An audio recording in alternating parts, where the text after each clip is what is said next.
Féminicide au paradis de Teddy Gérard.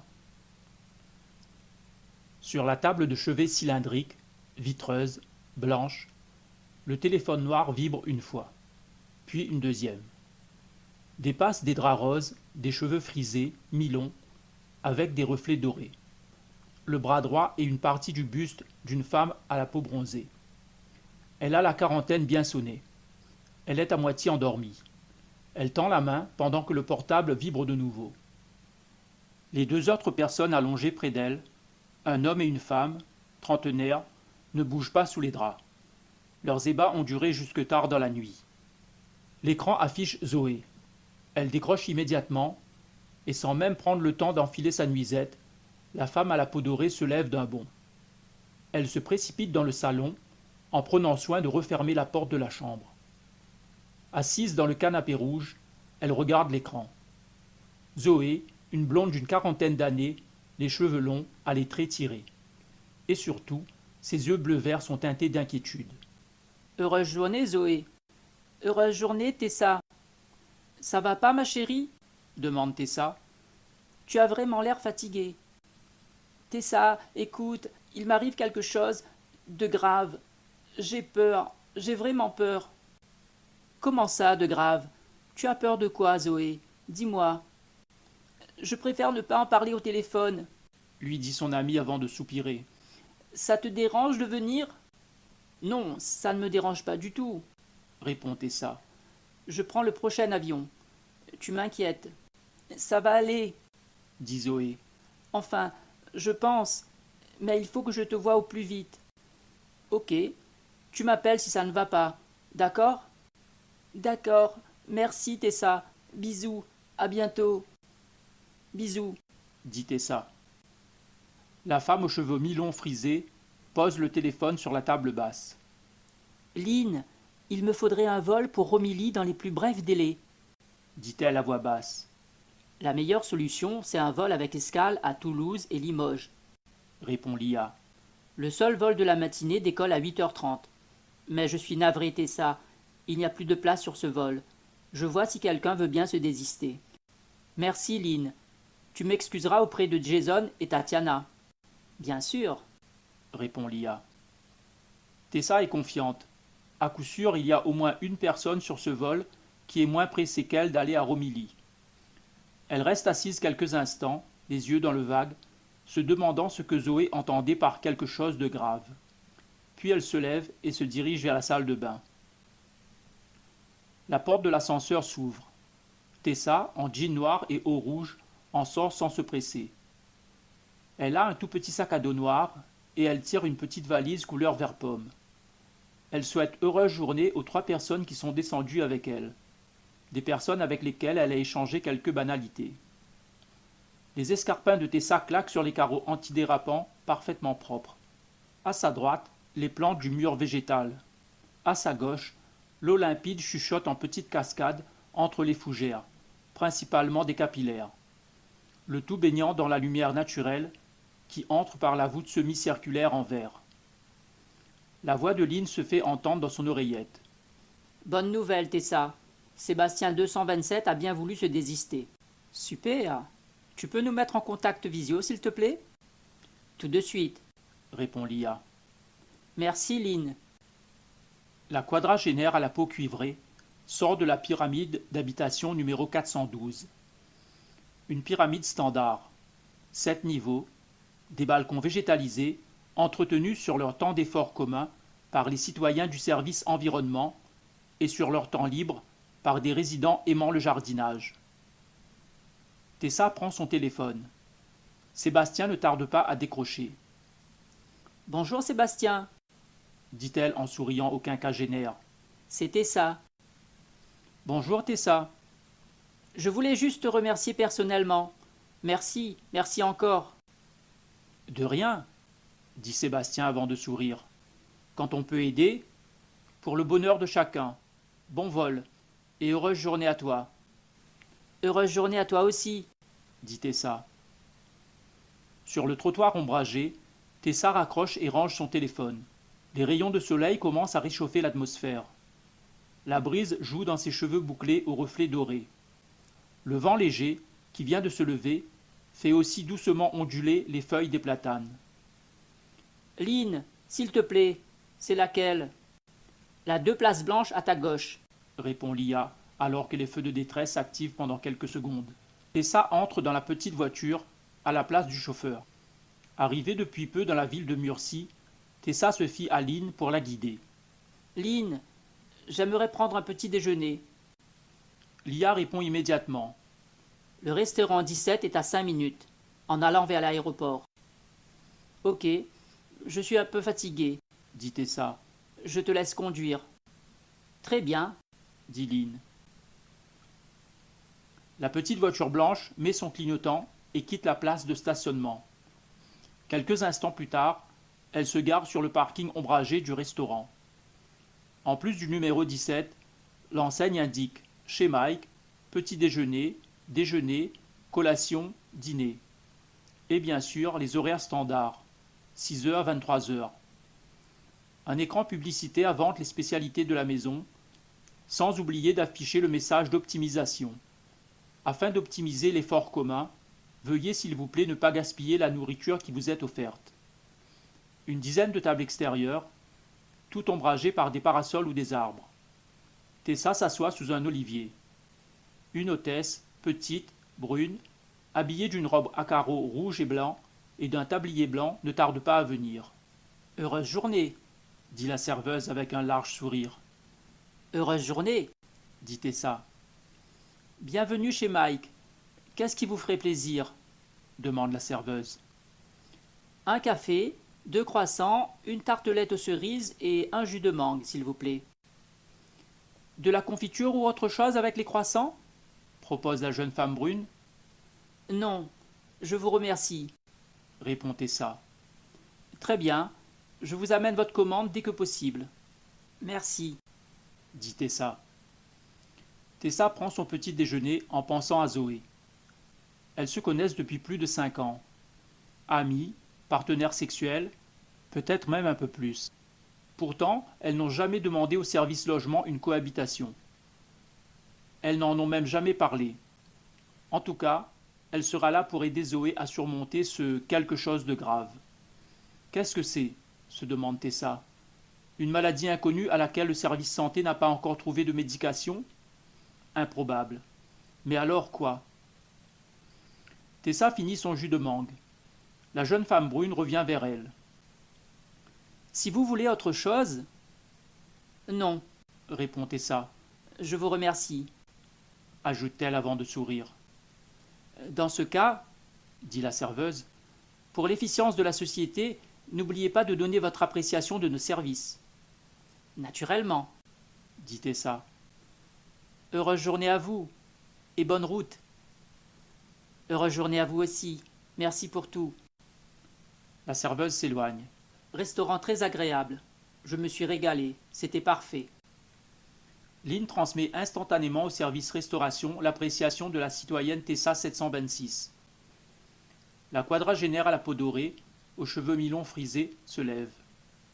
Lynn, s'il te plaît, quelle voiture? Demande-t-elle à travers son oreillette. La 2 places rouges sous le gros olivier. Répond Lia. Tessa entre dans la voiture. Elle laisse Lynn la conduire à l'aéroport de Murcie. De gros platanes et d'autres essences à larges feuilles défilent sur la 4 voies menant à l'aéroport. La petite voiture rouge ne dépasse pas les 90 km/h. Elle double pourtant bon nombre de voitures et quelques camions. Le parking de l'aéroport est en vue, essentiellement planté d'albisias et de catalpas, en fleurs en cette saison. La voiture se gare entre une 4 places bleue et un véhicule utilitaire du service d'effarouchement. Tessa sort de la voiture, humant le doux parfum des fleurs qui flottent dans l'air tiède du matin. Ses escarpins claquent sur les briques rouges de l'allée. Elle se dirige vers l'un des 4 hôtels-restaurants jouxtant l'aéroport. Son avion décolle dans 1 heure. Elle a largement le temps pour une séance de sauna. La citoyenne Tessa 726 arrive près de la porte numéro 1 du terminal. Sur un large panneau, on peut lire en lettres d'or « L'effort commun, pour l'efficience de chaque service de la société, pour le bonheur de chaque personne. pour la pérennité de l'espèce humaine. Elle passe près du bar, une douzaine d'usagers sont assis sur des tabourets à pieds circulaires, appréciant pour les uns un bon vin et pour d'autres un cocktail, avec ou sans alcool. Tessa a atterri à Murcie 3 jours auparavant. Sa valise, munie d'une puce et d'un code barre, est de ce fait déjà référencée par l'IA de l'aéroport. Et comme ce bagage ne dépasse pas le poids autorisé, elle n'a donc pas besoin d'aller l'enregistrer de nouveau. Elle se dirige directement vers la zone d'attente. Tessa passe devant l'un des 12 écrans d'affichage du terminal. Une quinzaine de vols européens sont programmés pour la journée. La 5e ligne lui confirme, évidemment, les informations fournies par Lynn. Vol 670, Murcie, Toulouse, Limoges, Romilly. Vérification sanitaire 8 heures, décollage 8h30. Cela fait plus d'un quart d'heure que Tessa se détend dans un fauteuil bleu clair en lisant un livre. Poésie de l'âge des guerres, Jacques Prévert. Le sauna lui a fait du bien, certes, mais n'a pas réussi à lui changer les idées. Devant elle, à quelques mètres, 3 jeunes enfants jouent sur un tapis d'éveil, entourés de bancs confortables. Sur l'un des bancs ergonomiques, 2 jeunes femmes discutent. L'une d'elles éclate soudain de rire en touchant l'autre au niveau du genou. Un sourire lumineux se dessine sur le visage de cette dernière. Tessa finit de lire le poème « La chasse à l'enfant ». Elle a beaucoup de mal à s'imaginer ces violences d'un autre temps. Alors qu'elle entame le cancre, Lynn s'adresse à elle. « Excuse-moi, Tessa, ce sera à toi dans 5 minutes. »« Merci, Lynn. » Tessa se lève, elle fait quelques pas et range le livre dans la petite bibliothèque sur l'une des étagères du haut. Elle revient prendre sa valise et son téléphone. Elle se dirige alors vers les portiques de vérification sanitaire. Devant elle, dans la file d'attente, une femme et une fillette. Tout en échangeant avec le préposé, un jeune homme aux yeux bridés portant un costume bleu roi, l'adulte tend le bras sous la lumière bleue. L'enfant sourit et fait de même. « Parfait, » dit le jeune homme. « Tout est en règle. Bon voyage et heureuse journée à vous. »« Heureuse journée à vous aussi, » répond la fillette. Sa mère sourit au préposé. Tessa s'avance à son tour. Elle fixe juste un instant la caméra installée en hauteur. L'IA de l'aéroport reconnaît son visage et ses yeux. Son identité s'affiche sur l'écran. « Salutations, Tessa 726, » dit l'agent de sûreté. « Salutations, » dit Tessa. « Vol 670, Murcie, Toulouse, Limoges, Romilly, » annonce le préposé. « C'est bien ça, » répond Tessa en passant son bras sous la lumière bleue. « Parfait, » conclut le citoyen aux yeux bridés en souriant. « Au niveau sanitaire, tout est en règle. » Une 60aine de passagers ont pris place dans le Tupolev 150. Tessa avance dans le couloir central. De chaque côté, des rangées de 3 places. Elle est l'une des dernières personnes à s'installer. Dans sa rangée, près du hublot, un homme noir de belle stature, le bras droit posé sur l'accoudoir double, discute avec sa voisine, une femme rousse d'un certain âge. En voyant Tessa arriver, il lève la tête pour l'accueillir, avec un sourire faisant office d'heureuse journée. Tessa leur sourit, avant de ranger sa valise verte dans le compartiment supérieur. Elle met ensuite son petit sac noir dans le vide-poche, intégré dans le siège de devant. Elle s'assoit et attache sa ceinture. Sur l'écran, elle peut lire « Bienvenue à bord, citoyenne Tessa 726. L'équipage et le service transport aérien ont tout mis en œuvre pour que votre voyage soit le plus agréable possible, pour le bonheur de chaque personne. Le Tupolev 150 effectue son décollage vertical. Puis l'avion blanc tourne de 45 degrés sur la droite, pendant que le nez de l'appareil se redresse. Dans sa trajectoire ascendante, l'aéronef commence à accélérer. Tessa regarde l'heure sur son téléphone. 10h53. L'avion survole maintenant plusieurs zones cultivées au sud de Romilly. Des champs de blé, de maïs, des vignes, des vergers et des serres. Une grande partie de ce qui est nécessaire pour offrir d'excellents repas aux 15 000 citoyens de Romilly est produit là, tout autour de la ville. Il en est de même pour les plantes médicinales. À la limite entre la campagne et la ville, l'aéroport. Au sol, sur le tarmac, un moyen courrier roule à vitesse lente sur l'une des 4 pistes, entre les aires d'atterrissage et celles de décollage. Le Tupolev 150 perd progressivement de l'altitude. Il descend maintenant à vitesse lente, à la verticale, vers l'aire d'atterrissage assignée par l'IA de l'aéroport. En sortant du terminal, Tessa marche d'un pas pressé sur l'allée verte qui la conduit au parking. « Lynn, quelle est la voiture disponible la plus proche, s'il te plaît ? Tu aimerais être seule ou accompagnée ? Demande l'IA à travers l'oreillette. Peu importe. La 2 place bleu clair à droite, à 50 mètres. Le citoyen Nicolas 314 fera une partie du trajet avec toi. La voiture en question est garée sous un gros platane. Ses feux de détresse clignotent pendant quelques instants. Tessa voit un homme aux cheveux longs, châtain clair, très mince, en survêtement gris, s'installer à la place du conducteur. Elle s'approche, ouvre le coffre, pose sa valise et le referme. Elle ouvre ensuite la portière côté passager et elle s'assoit. « Heureuse journée, Tessa !» dit le jeune homme aux cheveux longs. « Heureuse journée, Nicolas !» répond la quadragénaire à la peau dorée. « Je suis ravi de faire ta connaissance, » dit Nicolas. La 2 place bleue roule à 60 km/h sur le boulevard Gandhi. De part et d'autre de l'axe principal de circulation, des pyramides d'habitation. Les magasins, les restaurants, les pharmacies, les centres de loisirs et les autres services sont intelligemment disséminés entre les pyramides. Cela a été pensé ainsi pour rendre efficients les différents services de la ville, notamment le service transport, et aussi pour simplifier la vie de chaque citoyen. La petite voiture bleue met son clignotant, tourne à droite pour sortir du boulevard et se diriger vers une aire de stationnement. Elle met ses feux de détresse, puis se gare en épi. « Tu es sûr de ne pas vouloir venir déjeuner avec moi ?» demande Nicolas.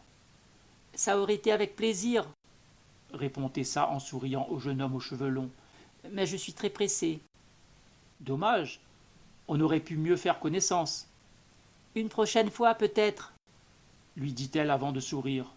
« Heureux après-midi à toi, » dit Nicolas. « Heureux après-midi à toi aussi, » répond Tessa. Le jeune homme mince, en survêtement gris, sort de la voiture pour aller au restaurant numéro 31, se trouvant de l'autre côté du boulevard. Tessa laisse Lynn conduire. Elle prend son téléphone pour appeler Zoé. Une sonnerie, 2, et au bout de la 5e, elle entend. « Ici Zoé 73. Désolé, je ne suis pas en mesure de vous répondre. Vous pouvez me laisser un message ou me rappeler plus tard. Merci et heureuse journée. » « Lynn, tu peux l'appeler via son oreillette. Tu lui demandes de me rappeler, s'il te plaît. » Après quelques secondes interminables, l'IA lui répond. « Je suis navré. » Zoé ne répond pas. Je n'entends même pas sa respiration. Ne sois pas inquiète. Sa puce santé m'indique qu'elle va bien. L'hypothèse la plus probable est que la citoyenne Zoé 73 a enlevé son oreillette. Aussitôt qu'elle l'aura remise, je l'informerai que tu désires lui parler. Merci, Lynn. La voiture bleue quitte le parking pour rejoindre le boulevard. Le temps qu'elle se réinsère dans le trafic, le jeune homme aux cheveux longs finit de traverser le pont piéton surplombant la route. Dans l'habitacle, une sublime tempête musicale. L'orage de Vivaldi se mêle au tourbillon d'inquiétude de Tessa. Pourquoi Zoé ne répond-elle pas au téléphone ? Qu'est-ce qui peut lui faire aussi peur ? Pourquoi a-t-elle enlevé son oreillette ?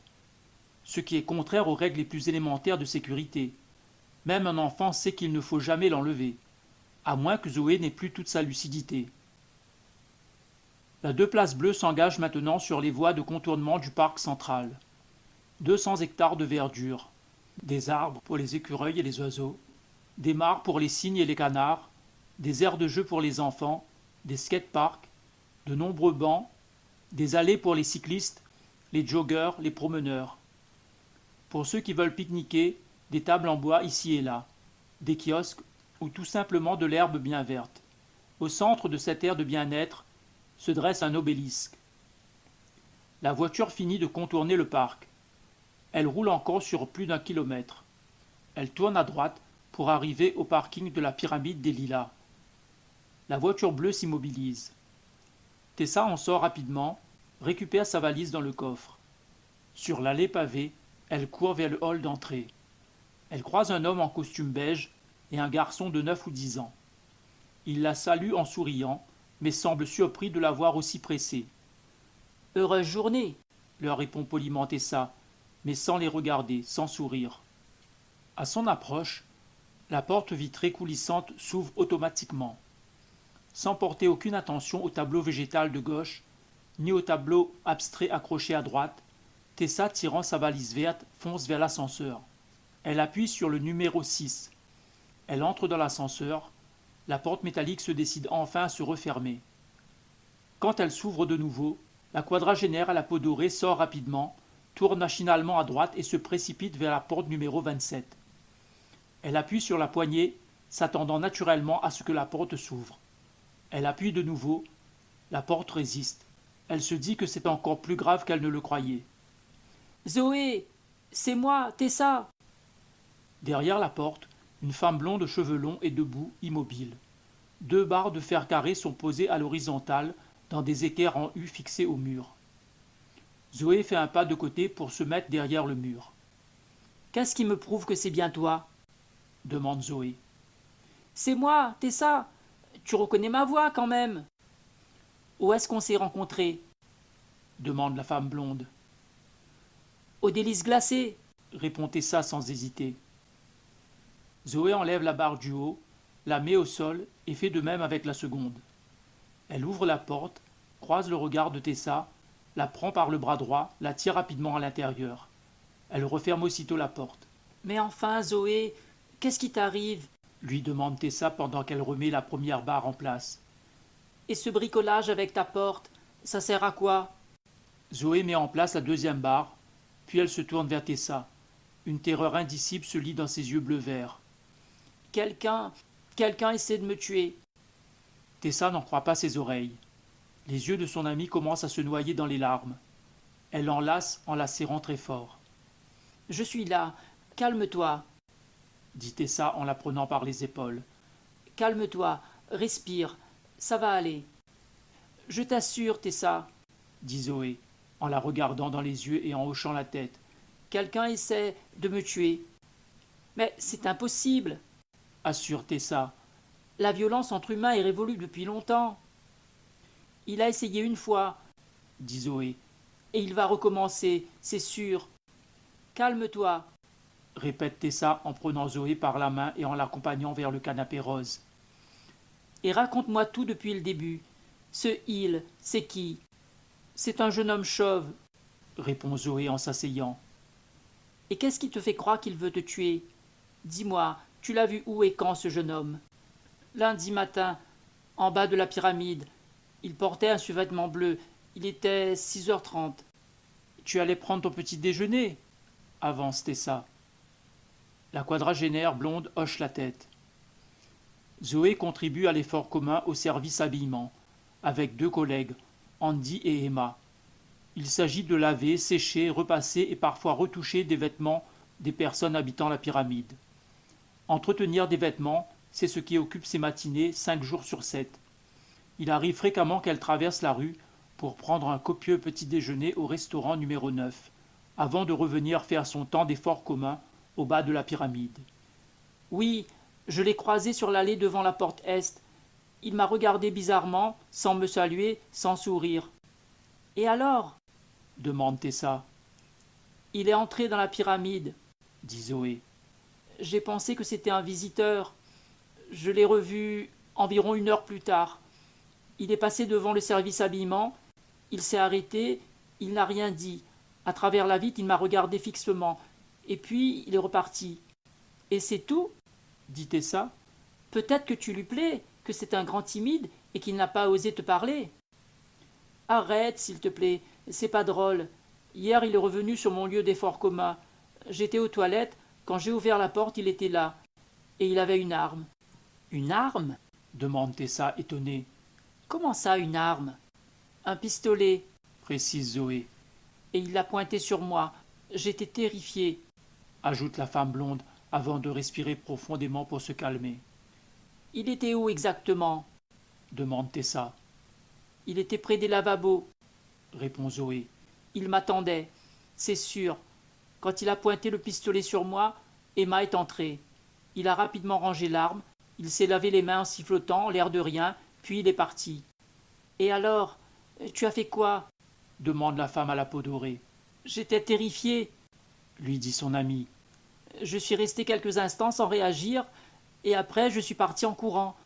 J'ai demandé à Lynn de dire à Andy que je me sentais mal, et je suis revenu ici. »« Et la porte ?» s'enquiert Tessa. « C'est le service habitat ?»« Non, ils ont refusé de m'aider, » répond Zoé en balançant la tête. « Ils ont dit qu'empêcher l'accès à un local habité, c'est en totale contradiction avec les règles de sécurité. Alors je l'ai fait moi-même. Tessa, je n'avais pas le choix. »« Et tu dis qu'il avait un pistolet ?» Dans plus d'une cinquantaine de cités à travers le monde, il y a un musée de l'âge des guerres. Tessa se souvient qu'elle avait vu des armes au musée de Marly. « Quoi ?» dit la femme blonde. « Tu ne me crois pas, c'est ça ?»« Zoé, je n'ai pas dit ça. Tu l'as pensé très fort, » lui décoche Zoé, avant de soupirer bruyamment. Les deux femmes, assises dans le canapé rose, font face aux portes vitrées donnant sur la terrasse arborée. Dehors, la brise joue avec les feuilles, les gazouillis d'un rouge-gorge. 3 petits papillons jaunes virevoltent entre les plantes vertes. « Ok, Dit Tessa. Disons qu'il arrive à prendre un pistolet dans un musée. C'est vrai que le transporter jusqu'à Romilly, ce serait un jeu d'enfant, puisqu'il n'y a aucun contrôle aux aéroports. Mais... » Soudain, derrière elle, une voix masculine se fait entendre. « Tessa !» Les deux femmes se lèvent brusquement et se retournent. Elles sont trop surprises, trop terrorisées pour voir que la porte est toujours barricadée. L'homme chauve au survêtement bleu est là, debout, le regard froid, tenant fermement dans la main droite un pistolet noir. Il le pointe en direction des deux femmes en s'avançant lentement vers elles. Tessa est pétrifiée, la bouche entr'ouverte. « S'il vous plaît !» dit Zoé, avec les mains ouvertes en signe de supplication. « C'est la seule solution, » dit l'homme chauve. Le canon dévie légèrement, pointant en direction de la femme brune à la peau dorée. Il tire. La détonation fait sursauter Zoé. Horrifiée, elle tourne la tête pour voir Tessa s'effondrer d'un bloc, un trou dans le front, le visage à peine ensanglanté. « Non !» Elle ressent d'abord les secousses. Pieds nus, habillée d'un vieux jean délavé, d'un grand t-shirt bleu nuit froissé, Tessa est recroquevillée sur le siège arrière d'une voiture. Un siège sale, troué, qui exhale une odeur fétide, mélange de moisie et de poussière. Le plus pénible, c'est la chaleur, étouffante. Tessa prend plusieurs secondes juste pour ouvrir les yeux. La lumière, aveuglante. Tessa entrevoit ce qui semble être une portière, et sans comprendre ce que c'est, la poignée lève vitre. Elle referme les yeux, sombrant de nouveau dans l'inconscience. La pièce est petite et sombre. Les murs sont abîmés et sales. Peinture écaillée, tags insensés, des toiles d'araignée. Quelques trous laissent entrer un peu de lumière. Là où il y avait autrefois une fenêtre, il y a des parpaings et des joints de ciment. Une seule issue, une vieille porte en bois. Dans un coin, à même le sol, un vieux matelas crasseux, sans drap. La chaise en bois, sur laquelle Tessa est ligotée, est au fond de la pièce, à moins d'1 mètre du mur. Elle est tournée vers la porte. La tête penchée sur le côté droit, elle est assise, attachée, les mains dans le dos. Le buste solidement amarré au dossier par plusieurs tours de corde, elle peut à peine bouger. Elle respire par le nez. Avec le bandeau rouge qu'elle a sur la bouche, ce qu'elle aurait voulu être des cris ne sont que des grognements, à peine audibles. Sa respiration rapide et ses cris étouffés sont les seules expressions de sa colère teintée d'impuissance. Une idée lui vient. Tessa bouge violemment de droite à gauche pour essayer de faire basculer la chaise. En vain. Les pattes sont fixées au parquet en bois, par des vieux clous rouillés. Au bout de quelques instants, sa respiration se fait moins rapide. Maintenant, la gorge nouée, ses yeux sont humides de désespoir. La femme brune aux cheveux frisés reste assise, angoissée, anéantie, pendant de très longues minutes. 1 demi-heure, peut-être plus. et ses vieilles baskets noires abîmées lui serrent les pieds. Les hypothèses sur ce qui lui arrive se bousculent dans sa tête.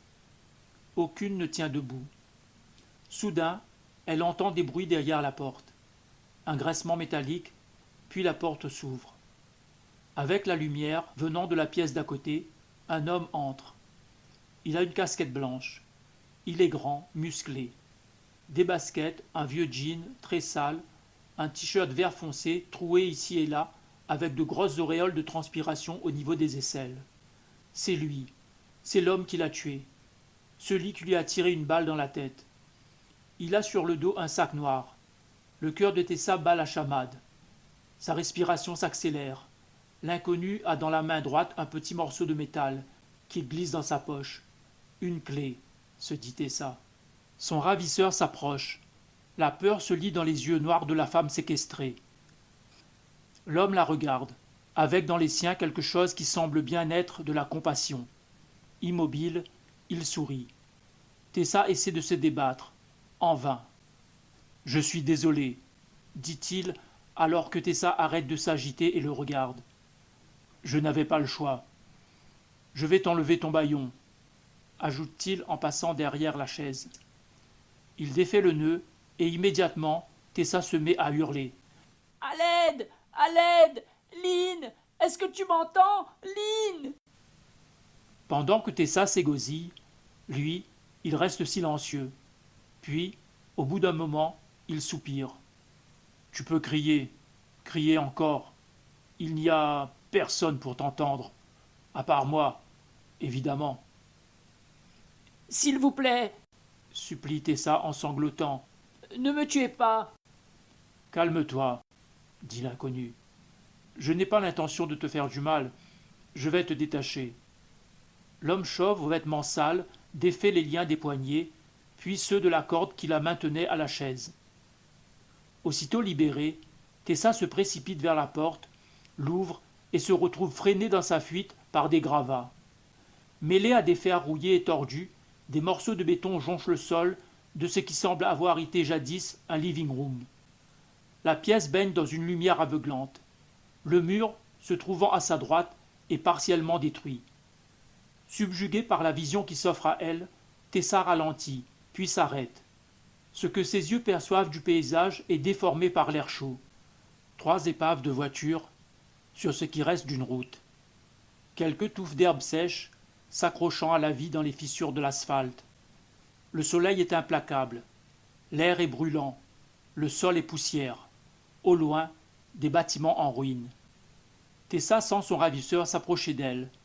Elle reste là, immobile, tétanisée par cette vision de cauchemar. Elle ne se retourne pas. L'homme soupire, avant de rompre le silence. Voilà, la folie des hommes a fait du jardin d'Éden un enfer. « Nous sommes... » Oui, dit-il, en la voyant hésiter. Nous sommes dans ce que vous appelez l'âge des guerres. Tu dormais, Tessa. Tu as été plongé dans ce monde de rêve il y a environ 2 semaines. Dreamland. Dreamland ? Demande Tessa en se tournant vers lui. La guerre de 2032, les épidémies, la faim, 6 milliards de morts. Depuis, c'est la chaleur, la sécheresse. Les récoltes sont maigres, plus assez de nourriture pour tout le monde. Alors, les grands pontes du gouvernement mondial ont eu cette idée géniale. Proposer une vie de rêve à tous ceux qui crèvent la dalle. Un peu partout sur la planète, les bunkers souterrains servent à ça maintenant. Tu dors un mois, une injection mortelle, une bouche de moins à nourrir, ou un rebelle de moins à combattre. Dreamland, efficace, économique. C'est impossible, dit Tessa. Au début, bien sûr, ton esprit va résister, dit l'homme chauve. Tu vas te persuader que tu rêves, et que tu vas te réveiller au pays des merveilles, là où tu manges à ta faim, là où tout le monde est gentil. Il faut en général plusieurs jours pour être sevré, pour accepter la vérité. « Qui es-tu » demande Tessa. « Et pourquoi tu m'as réveillé ?»« Je m'appelle Lucas. Je suis ton mari. C'est toi qui m'as fait promettre de tout faire pour te ramener à la réalité. Et ça n'a pas été de la tarte de trouver de quoi soudoyer les 3 gardiens du dortoir de Rouen. Rouen? Demande Tessa. Oui, Rouen, répond Lucas. C'est là qu'on vivait avant cette foutue guerre. Ah oui, petit détail, tu as 29 ans et non pas 42. 29 ans? Répète la jeune femme à la peau cuivrée en se touchant le visage. Si tout se passe bien, la mémoire va te revenir au bout de quelques jours. Il faut qu'on bouge, et surtout qu'on trouve de l'eau. Ma réserve est presque à sec. C'est pour ça que je t'ai attaché, pour aller en chercher aux alentours. Mais ici, il n'y a que dalle. Donc, je n'étais pas volontaire. Dit Tessa. Non, évidemment, dit Lucas. Comme de nombreux dormeurs, tu as été condamné pour vol de nourriture. Lucas prend le sac noir qu'il a sur le dos. Il l'ouvre et en retire une bouteille en plastique d'1,5 litre. Elle est à moitié pleine. L'eau est trouble. Il tend la bouteille à Tessa. La jeune femme aux cheveux mi-longs frisés regarde cette eau sale en faisant la moue. Mais elle a soif, vraiment soif. Merci, dit-elle. 2 gorgées, pas plus, dit l'homme chauve. À partir d'ici, il faut marcher, ajoute-t-il pendant qu'elle se désaltère. On a une longue route à faire. On doit rejoindre la forêt d'Iwi. Et qu'est-ce qu'on va faire là-bas? Demande Tessa, en lui rendant la bouteille. On va rejoindre notre fille, tout simplement. Elle s'appelle Souria.